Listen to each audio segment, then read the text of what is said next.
ഇതിൻ്റെ സജഷൻസ് ഒരിക്കലും മോശമാവാറില്ല. ഗൈസ് നിങ്ങൾ മസ്റ്റായിട്ട് ട്രൈ ചെയ്യുക. ഇവിടുത്തെ മട്ടണും ഇവിടുത്തെ ചിക്കനും എല്ലാം അടിപൊളിയാണ്. കല്യാണം ബിരിയാണി. യെസ് ഗൈസ്, ഷൂട്ട് ചെയ്തുകൊണ്ടിരുന്നപ്പോഴാണ് പെട്ടെന്ന് നമ്മളൊരു കാര്യം ശ്രദ്ധിച്ചത്.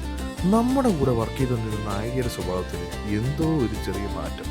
എന്താണെന്നറിയാൻ ചോദിച്ചപ്പോൾ ഇതല്ല ഫുഡ്, വിശക്കുന്നു.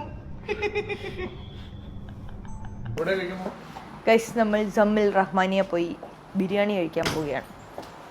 Hello dear Saturners and welcome to another episode of the Saturn story teller. Yes guys, നമ്മൾ ഇന്ന് ബിരിയാണി കഴിക്കാൻ പോകും. ബിരിയാണി, വാവ്, അതൊരു ഇമോഷൻ തന്നെയാണ് ഗൈസ്. അവിടെ നിന്ന് എന്തൊക്കെയോ ഓർഡർ ചെയ്തുകൊണ്ടിരിക്കുന്നു ഗൈസ്.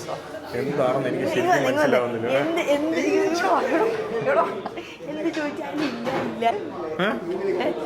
ഞാനിവിടെ 4 മണിക്ക് മറ്റേ നോമ്പ് സ്പെഷ്യൽ കഴിക്കാൻ എപ്പോഴും വരുമായിരുന്നു.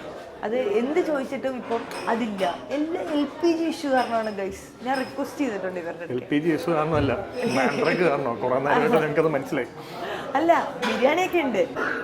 അധികം വൈകാതെ തന്നെ ബിരിയാണി വന്നു. We ordered both mutton and chicken biryani and I was super excited guys.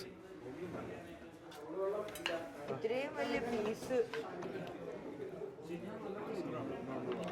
ചൂടുവെള്ളം, ഹോട്ട് വാട്ടർ, നോർമൽ.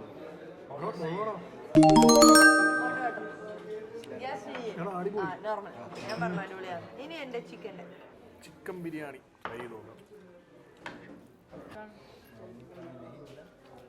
എടാ വിഷ്ണു, മട്ടൻ ബിരിയാണി കട്ടി ചിക്കൻ ബിരിയാണി കൊള്ളാടാ. അല്ലല്ലേ?